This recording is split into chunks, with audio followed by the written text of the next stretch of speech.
Bonjour à tous, c'est Anthony, directeur fondateur de l'Académie Agi Football Camp et aujourd'hui, je vais vous donner 3 points que si vous les respectez, cela vous changera votre carrière sportive.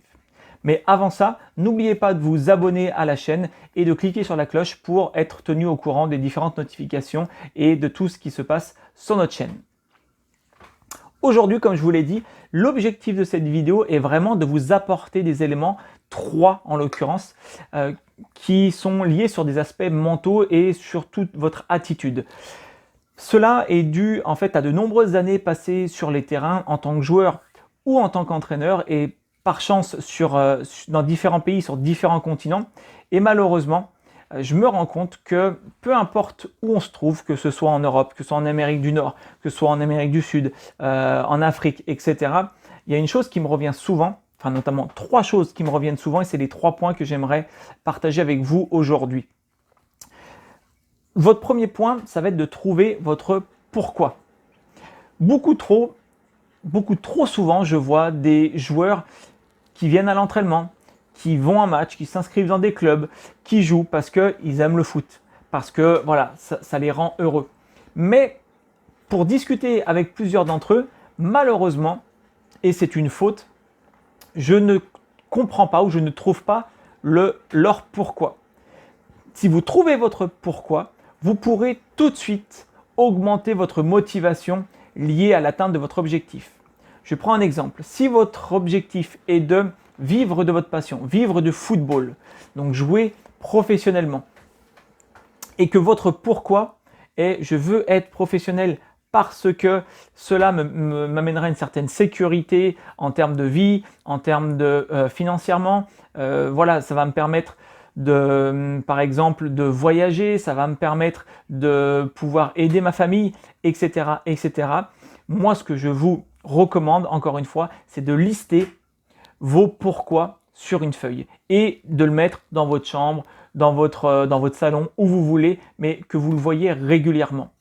Pourquoi c'est intéressant et pourquoi c'est surtout très important de faire cela? Parce que dans toute carrière de joueur, même pas forcément sportive, mais dans toute vie, vous aurez constamment et vous aurez souvent des moments un peu plus durs à passer, où au niveau mental, vous serez un petit peu moins bien. Et ce sera toujours dans ces moments-là que ce sera plus difficile d'aller à l'entraînement, qu'il pleut, il fait froid, j'ai pas forcément envie d'y aller, que l'entraînement est tôt ce matin, il va falloir que je me lève, j'ai pas envie de sortir du lit, le déplacement il est loin, j'ai pas envie, etc., etc. Il y aura toujours des moments dans votre saison, dans votre carrière, dans votre vie où vous aurez ces sensations-là. Et le meilleur moyen pour combattre ces sensations plutôt négatives la meilleure façon sera en fait d'avoir votre pourquoi et de l'avoir bien identifié. Si tous les matins, vous vous levez à 6 heures du matin pour aller vous entraîner parce que votre objectif est de jouer professionnellement et que grâce à ça, vous allez pouvoir aider votre famille, si c'est votre pourquoi, tout de suite, vous n'allez plus mettre 30 minutes à vous lever de votre lit. Vous n'allez plus taper sur le réveil pour qu'il se remette 3, 4, 5 fois en route. Non, vous allez sortir, vous allez être motivé tout de suite et vous allez avoir une énergie positive dès le matin. Et c'est pour ça qu'il est très important d'identifier vos pourquoi. Pourquoi vous voulez atteindre cet objectif-là. Une fois que vous avez identifié votre objectif, il faut identifier votre pourquoi. Et votre pourquoi constituera tout le chemin et toute cette motivation qui vous amènera à l'objectif. Numéro 2, ça va être de mettre dans le bon ordre rigueur et indulgence. Je m'explique encore une fois. Trop souvent, je rencontre des joueurs, des joueuses, des athlètes en règle générale qui ont un potentiel sportif tout simplement incroyable.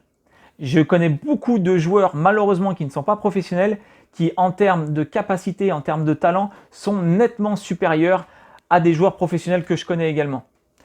Mais une des raisons, je dis bien une des raisons, ça va être notamment lié à la rigueur et à l'indulgence. De manière trop systématique, et encore une fois, partout où j'ai voyagé et où j'ai côtoyé des athlètes, c'est le constat que je fais. Les personnes qui ne réussissent pas ou qui réussissent moins bien que ce qu'elles auraient dû réussir, c'est parce que elles sont rigoureuses avec les personnes qui les entourent et indulgentes avec elles-mêmes. Alors que ça devrait être l'inverse. Si vous faites l'inverse, si vous inversez ce processus-là, si vous devenez rigoureux, intransigeant avec vous-même et que vous êtes plutôt indulgent avec les personnes qui vous entourent, là, vous allez pouvoir passer des caps, vous allez pouvoir aller au haut niveau et vous allez pouvoir, surtout si vous êtes déjà au haut niveau, vous maintenir. Imaginez, est-ce que Cristiano Ronaldo, vous pensez qu'il y a quelqu'un tous les matins qui vient le réveiller pour aller s'entraîner? Ou est-ce qu'il a constamment un coach qui le suit 24 heures sur 24 pour lui dire voilà, tu vas faire ça, allez, lève-toi, allez, va plus vite? Non, tout simplement parce qu'il s'est instauré un rythme de vie et surtout une rigueur de travail qui est tout simplement exemplaire. Et cette rigueur-là, il la met sur lui-même, il la met sur son travail, parce que son objectif est de devenir le meilleur joueur du monde. Et donc tout ça est lié. Et il est plutôt indulgent avec les personnes qui l'entourent. Et malheureusement, encore une fois, mon constat est que ceci est inversé. Souvent, vous êtes indulgent avec vous-même et vous êtes rigoureux avec les gens qui vous entourent. Je vais prendre des exemples concrets que je vois tous les ans sur tous les terrains sur lesquels je parcours. Type d'indulgence, ça va être la personne qui est souvent en retard aux entraînements, aux rendez-vous, aux matchs, etc. Vous êtes indulgent avec vous-même, vous n'êtes pas assez rigoureux avec vous-même. C'est les fois où vous oubliez quelque chose dans votre matériel. Protège tibia, paire de chaussettes, le short, etc. Vous venez pas avec la bonne tenue, avec la bonne couleur de tenue par rapport à la séance d'entraînement. Autre indulgence, voilà, vous faites pas forcément attention à votre poids ou à votre sommeil. Tout ça, ça peut être apparenté à du manque de professionnalisme, mais c'est surtout en fait de l'indulgence que vous mettez et voilà, vous relâchez un petit peu toute cette rigueur-là quand c'est lié à vous, parce que c'est beaucoup plus facile. Par contre, vous êtes extrêmement rigoureux et demandeur des personnes qui vous entourent. Je reprends des exemples concrets que je côtoie, sans dire quotidiennement, mais pas loin. C'est ah tiens, le coach, il n'a pas fait ça, j'ai pas trouvé que la séance elle était bonne, etc. C'est quoi ce coach? Moi je veux qu'il soit plus performant, je veux qu'il soit meilleur, je veux qu'il propose des entraînements voilà, plus compétents, enfin je sais pas, des choses comme ça. Autre exemple, ça va être le joueur qui appelle son agent et qui lui dit bon, où est-ce que tu en es? Ça fait 2 jours que j'ai pas de club, comment ça se fait, etc. Voilà, je pourrais vous en citer des tonnes et des tonnes de ce genre d'exemples-là, alors qu'en fait le processus il est inversé. Et c'est là où malheureusement le joueur se perd un petit peu, parce que lui il va se permettre de pas gérer son alimentation, lui il va se permettre d'arriver un petit peu en retard. C'est pas grave, il se prend un peu pour une star, où on lui doit tout, où on peut tout lui passer. Et par contre, sur les autres personnes qui n'ont pas forcément lieu de l'aider, là il va être ultra rigoureux. Et malheureusement, il va avoir 2 conséquences à ça. La première, c'est que vous-même, en ayant ce comportement-là, vous allez vous mettre de côté tout seul et vous n'allez pas pouvoir gravir les échelons ou en tout cas atteindre le niveau sur lequel vous étiez fixé ou même lequel vous auriez pu jouer par rapport à votre capacité. Et l'autre chose, c'est que votre comportement en étant rigoureux, en étant exigeant avec des personnes qui forcément n'ont un peu moins lieu d'être, mais surtout en voyant que vous n'êtes pas rigoureux avec vous-même, et bah du coup, ces personnes-là vont moins avoir envie de faire des efforts pour vous. Ces personnes-là vont peut-être même plus vouloir vous parler ou plus vouloir vous aider. Et malheureusement, la balance qui était que je vais essayer de mettre la pression ou vous mettez la pression même de manière inconsciente à des personnes sur lesquelles vous pourriez être un peu plus intransigeant, et vous augmentez votre rigueur, et bien cette balance-là, elle est totalement déséquilibrée, et ce qui fait que vous allez plutôt du côté négatif de l'évolution de votre carrière plutôt que sur le côté positif. Donc ce que je vous recommande, c'est de prendre conscience de ça. Soyez rigoureux, soyez exigeant, mettez-vous un cadre de vie, un cadre de travail propice à l'atteinte de votre objectif qui est en lien encore une fois avec le point numéro 1 que nous avons vu, votre pourquoi. Je récapitule, soyez rigoureux avec vous-même, et soyez plutôt indulgent avec les autres personnes. Le 3e point que je souhaite aborder aujourd'hui, c'est le fait encore que ne devenez pas une personne qui fera en sorte de s'excuser. Encore une fois, je vais m'expliquer. Ce que je veux dire par là, c'est je constate trop souvent que des personnes font des erreurs, faire des erreurs, c'est pas le problème. Mais elles savent que c'est une erreur, elles la font quand même. Elles se disent ah bah ouais pardon, je m'excuse, je n'aurais pas dû faire ça, désolé, etc. Et ces joueurs-là, ces athlètes-là, pensent qu'avec un simple désolé ou avec un simple pardon, du coup tout ce qui a été fait en avance sera oublié et que du coup c'est une manière de fonctionner en disant voilà, je sais que je peux dire pardon, donc je vais dire pardon, puis c'est pas grave, puis je vais continuer, puis je vais pas forcément apprendre de mes erreurs, et puis je vais pas forcément évoluer, etc., etc. Sans citer d'exemples précis, mais je sais que derrière votre écran, vous en avez déjà des joueurs professionnels qui ont fait des conneries monumentales et qui en conférence de presse, ah j'aurais pas dû, je m'excuse.